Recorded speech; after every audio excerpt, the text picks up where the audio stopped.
Greetings and blessings coming to you once again from the Zen Tarot studios of Sunco for Divinity. I am Yahshua Elohim, and I am the co founder and the co creator of Sunco for Divinity. Um, I, I think I've been avoiding trying to come on.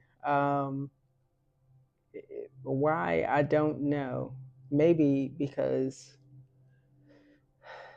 I'm putting too much thought into what I can do versus what the spirit can do through me. I have to remind myself constantly that it is never I that doeth the work, but it is the spirit of the Almighty, of all that is and all that will ever be, that does it through me.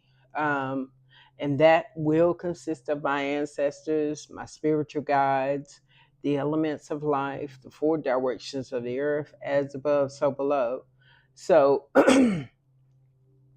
once I guess you could say I got out of my own way to come forth and be somewhat of a channel to get this message out. The word that came up um, with me, and again, it came up because I was talking to a person, and I recognized that some people just will not take accountability for their actions, for the actions that they may have caused, or the detriment and the turmoil that they have brought into someone else's life. They will not, for whatever reason, well, I know the reason, they will not take accountability. Now, because of that,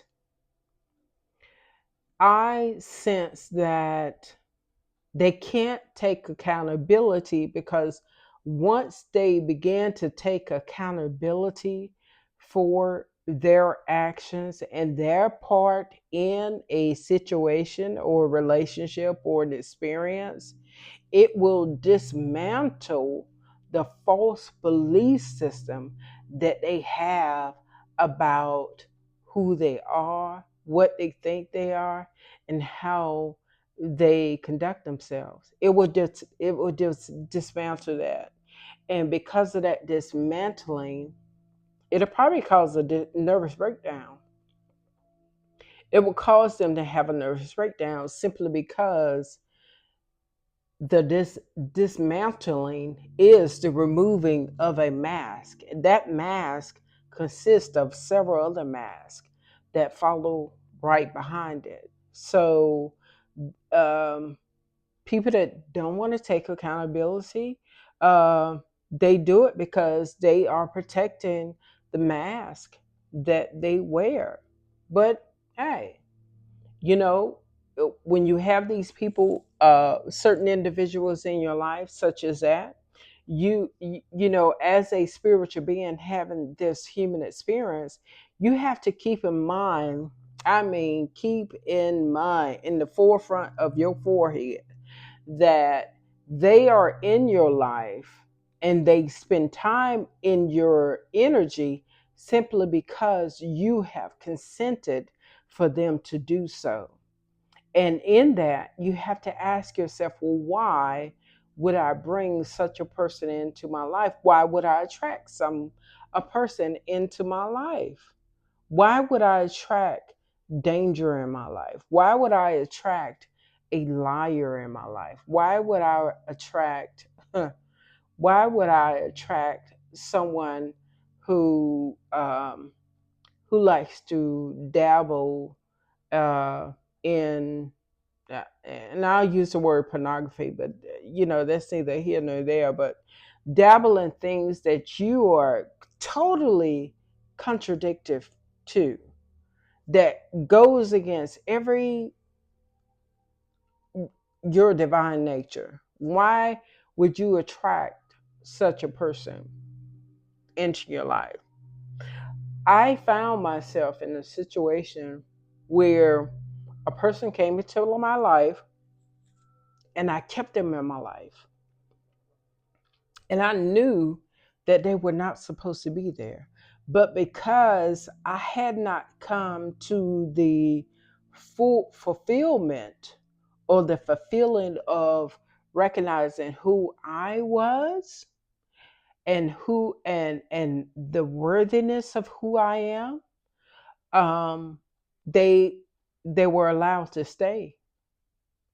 They were allowed to stay because there was a frequency that I was already running that they could attach themselves to. Mm?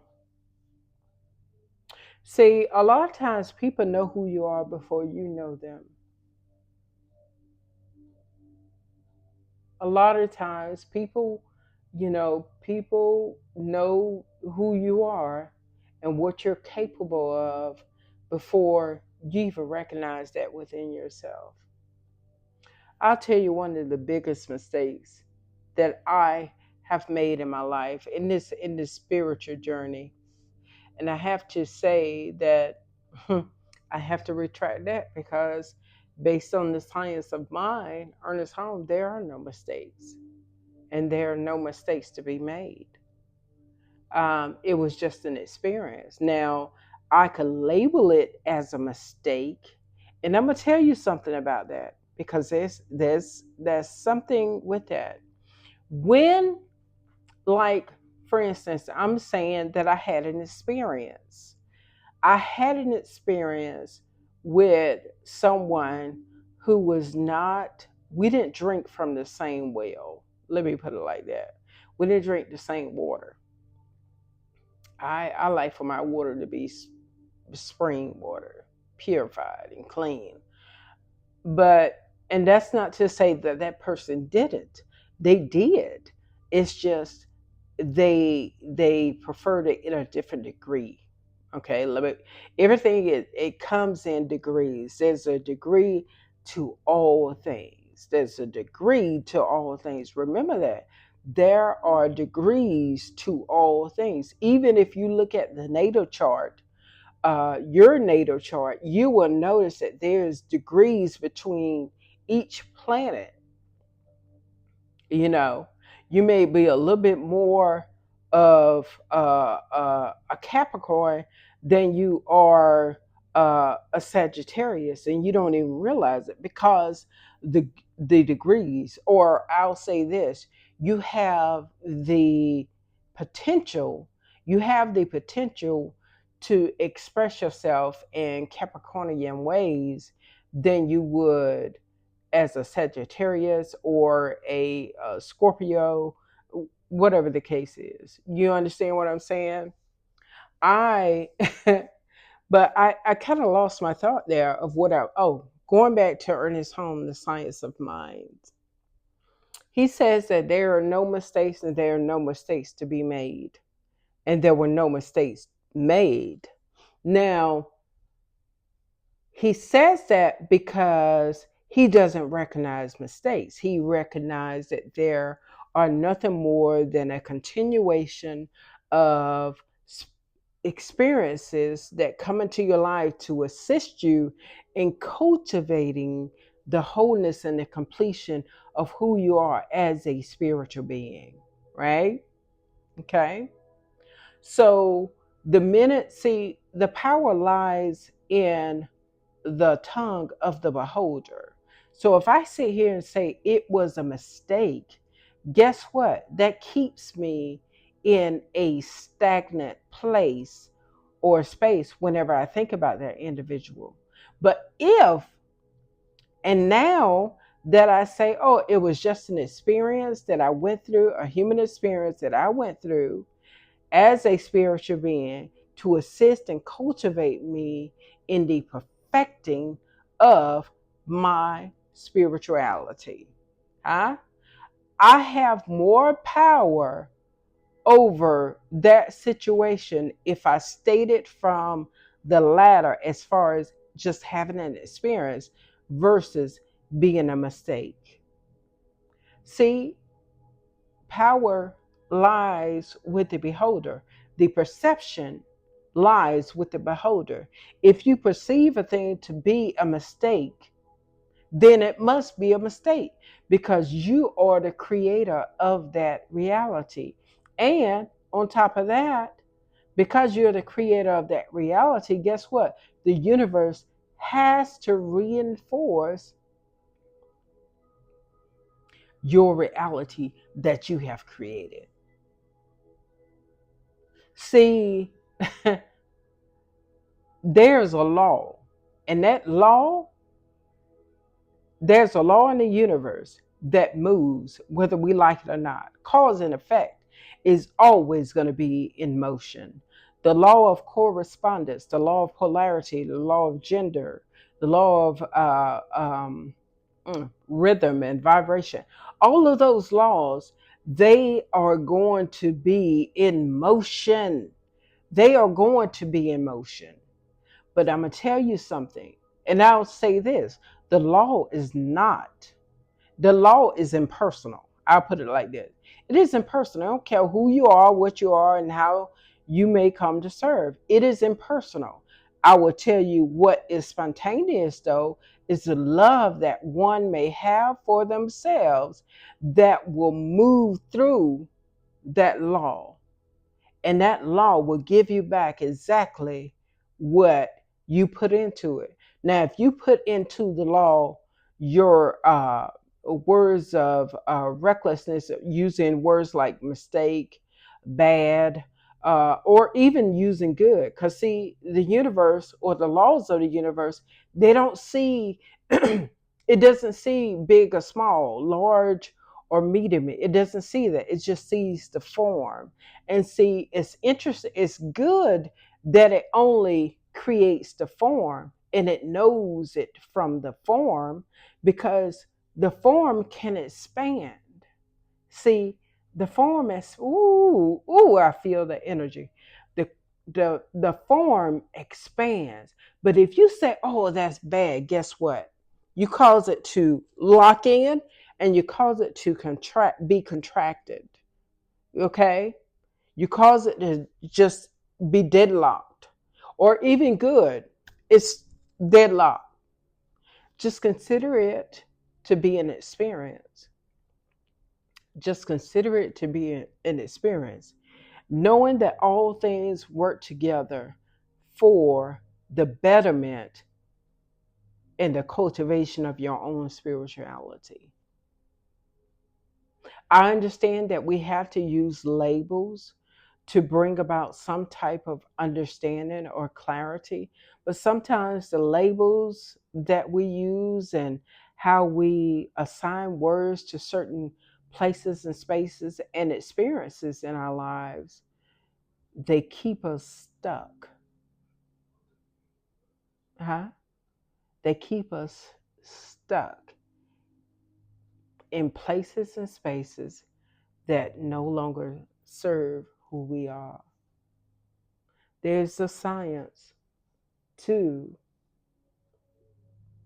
the mind. There's a science of using the mind upright. There's a science. There's a science of using the laws correctly. There's a science to it, and we have to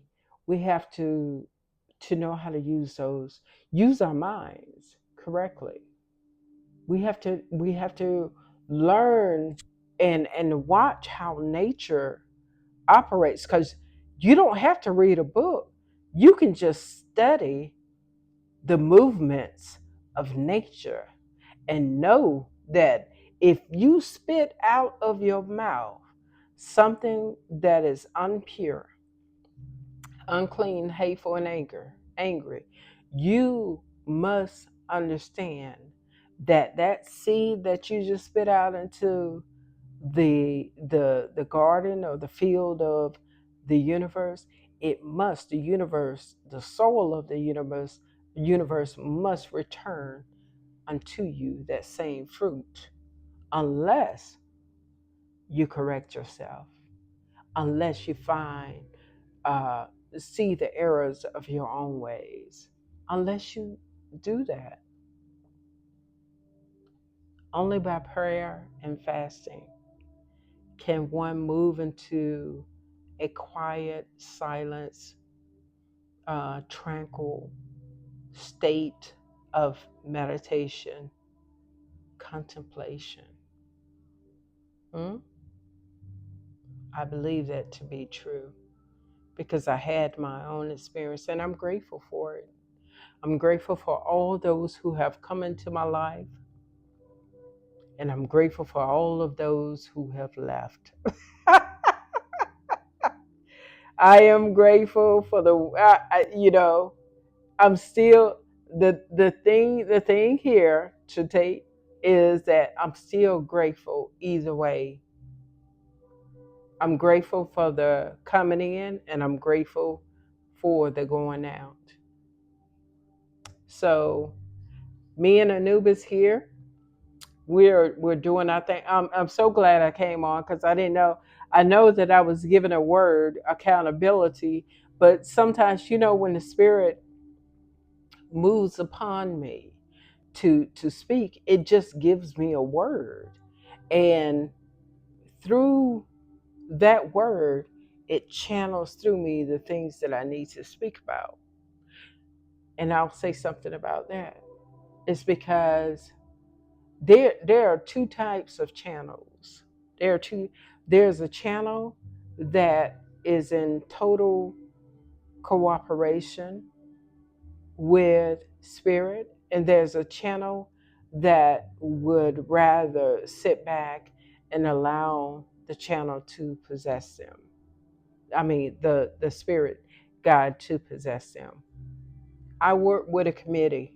I work with a team of spiritual guides, and this is how they chose to channel through me. And I'm so grateful because I am a lover of words. I like to use my voice, and I trust that the things that I say out of my mouth are for the good, and that it will fall on good soil, and it will fall on the ears of those who need to hear.